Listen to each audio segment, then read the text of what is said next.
patah hati, lelah hati menunggu cinta yang selamatkan hidupku.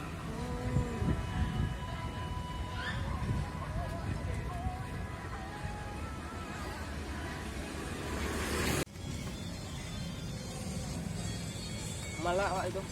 Air minum, jangan kuah bakso, woi. Woi. Tengok lu. Apa nih Gojek makan kuah bakso nih? Vlog ni. Padahal dia belum cek sana. Belum cek dia di rumah dulu. Dia bilang udah tutup. Dah pusing-pusing dah. Dah pusing-pusing. Gak ada, udah pusing-pusing. Awas penampakan. Gak ada, udah pusing-pusing nih. Langganan tadi ya, kita menunggu mau. Bukan pada pendanaan untuk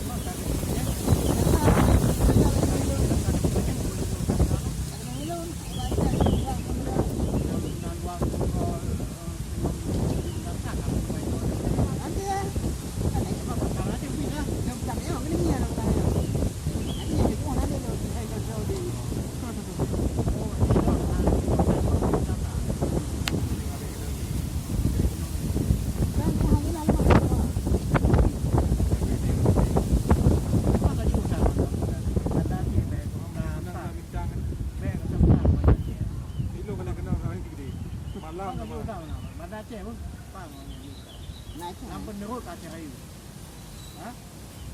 Macam Aceh besar. Aceh Bandar Aceh. Mana you dah betul. doa ni kalau menonton Ini Aceh Rayu, kau bukan cerita Aceh Rayu tau. Bandar Aceh yang pulau. mana aja sana. Ya, sana ayo. Ini cerita Bandar Aceh Aceh Rayu. Nah betul. Nampak nerut Aceh Rayu. Ini ka Aceh ka Bandar Aceh. Mana you dah. Yang enak nak enak ingat. Dah ni. Pandang juga. Dia tak benda saya Yo lu ngah. Ayo. mana kamu tu? Kau mana? Ha? Asal you. Jadi oh, hal Bandar Aceh apa? Pak yang you nak. kan. Kanjik apa Aceh Rayu? Nak cakap jauh. Perayaan nak cakap jauh. Mana? Ini itu jauh dah. Oh, kecil dia. Aceh Rayu tu. Ni nombor apa? Ada saya jauh kan. Yang jauh. Cerita Bandar Aceh. Bandar Aceh. Kita baik berapa? Kan gawat berapa? Ini cerita Bandar Aceh. Cerita Bandar Aceh. Hanang you dah. Cerita Bandar Aceh NGO enam. Yang pelap kau no. Badan yang jauh. Yang kena di rumah tu yang kena. Ah, Bandar Aceh enam you. Ni Bandar Aceh megah apa megah you. Bandar Aceh lah cerita. Kami dah kampung. Satu kampung yang tu ni. Ke Bandar Aceh lah. Cerita Dia you. macam tu aku ada pulau kan. Macam Wibi. Macam tu ada pulau. Kau lu menyanyi. Bandar Aceh mana jauh pan? Itu. Dan yo Bandar Dia Aceh. bawa kali. Dan ni Bandar Aceh, Bandar Aceh nak tadi. Ajun nak cakap you. No Ajun nak.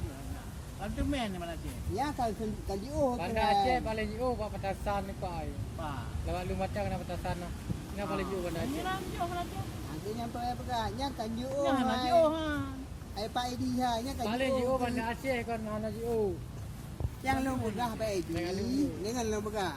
Yang lu begah ni daerah jauh. Tak jauh kaca besar. Jatuh ha.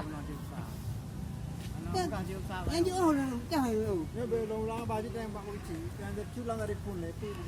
Jangan Edi. Dari pun le. Yang apa Baim makalan? Penggemar Baim sah. Itu lebih galak je daripada Rafi Ahmad. Halo bro. Jadi ini ada kawan saya yang Gojek. Saya rencana membeli Honda dia 1 juta sama akun Gojek dia. Terus dia kerja sama saya.